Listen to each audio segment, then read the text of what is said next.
there's like a tropical depression brewing in Florida. I live in South Carolina, and it's coming up. And basically, guys, for the next few days, it's gonna be raining cats and dogs. Here's what I didn't really consider, especially before I just cut a big hole in the top of my bus. I'm kind of dumb because today is Saturday, and on Monday is when this storm is coming through here.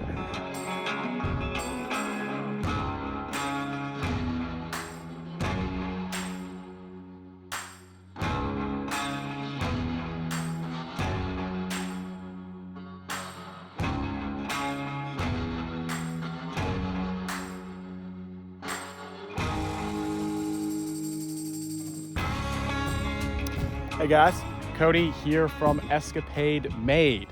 It is 12:35 on a beautiful Saturday morning. As you can hear, I'm on top of the roof of my bus right now. So why am I on top of the roof of my bus? Well, because I'm installing some RV vent fans into the top of this bus. We want to be able to circulate air in and out of the bus as we do so, please. Now, there's a little bit of a dilemma right now. Here's the thing, guys. There's like a tropical depression brewing in Florida. I live in South Carolina, and it's coming up. And basically, guys, for the next few days, it's gonna be raining cats and dogs. Here's the thing.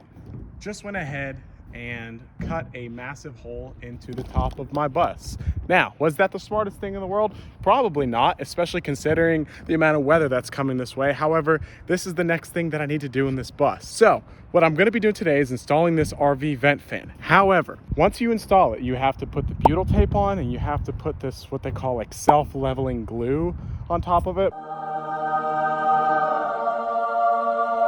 I'll link that below. Here's what I didn't really consider, especially before I just cut a big hole in the top of my bus. The leveling glue that goes over the RV vent fan, I thought would only have to take like 8 to 10, maybe even 24 hours to completely cure and be waterproof. I was wrong. This leveling glue actually takes 4 hours before it's not tacky anymore, and it takes 48 hours until it's waterproof. Bruh.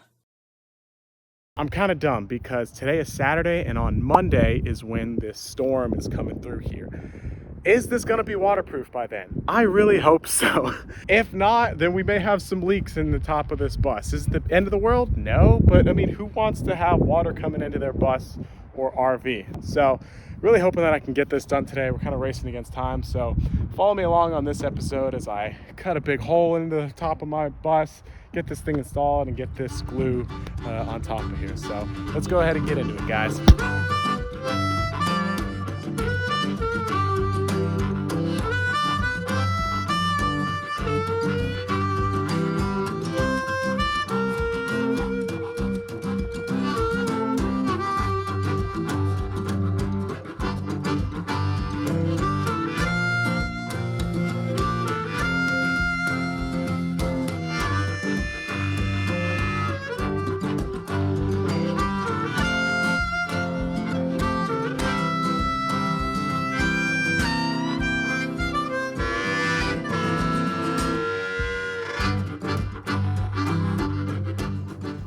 So guys, now that we have butyl tape around the edges, we've screwed the self-tapping screws into the top of this. We're gonna use this Dicor Products lap sealant.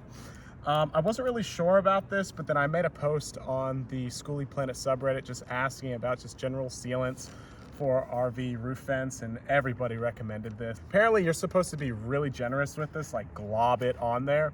It takes about 48 hours to dry, about 2:30 right now, so hopefully by Monday at 2:30, that's when the storm starts. But we're just gonna go ahead and glob it on here. You're supposed to put it over the edges, over the screws themselves. Yeah, just gonna be real generous. It's a fat old thing, looks like icing. So guys, we went ahead and just finished up with the roof vent install. Right now the glue is drying, so hopefully that dries. Looks like we have about 2 days until this weather comes in, so we might be like right on the 48-hour mark. So by the time that this is technically waterproof, I think it's gonna rain. So who knows, it's about 2:30 in the afternoon. I'm really hoping that the rain doesn't start until 2:40 in the afternoon on Monday, because today is Saturday. So also I wanted to add, which I'm sure you can probably notice from here, I'm gonna have 3 holes in my roof. I'm gonna have an RV vent right there. I'm gonna have an emergency exit, and then I'm gonna have another RV vent. Now you might be asking yourself, Cody, Why did you do that? Well, I could have just put the other RV vent right over this hole like I did over here, but I wanted to have roof access from inside the bus. Things get progressing as I start installing solar, as I'm going to need to go up on the bus regularly. I don't really want to go up on the bus via a ladder over the side of the bus. I mean, that's like, it's a good 15 feet right there. It's scary going up on the side of the bus. I've done it before. Also, I would love to just have an emergency exit. I mean, if there's a fire ever, or I don't know, I just need to get out quickly, or if I really just need to access the roof, I want to be able to still completely use that. Now, I don't need two, the one that was in the back, so that's why I got rid of that. But I still want to be able to have a way to get in and out of the roof pretty easily. So that's why I kept this one, and then that's why I installed that over there. So hope that this helps, guys. If you have any questions, leave them down below, and I will see y'all out on the road, baby.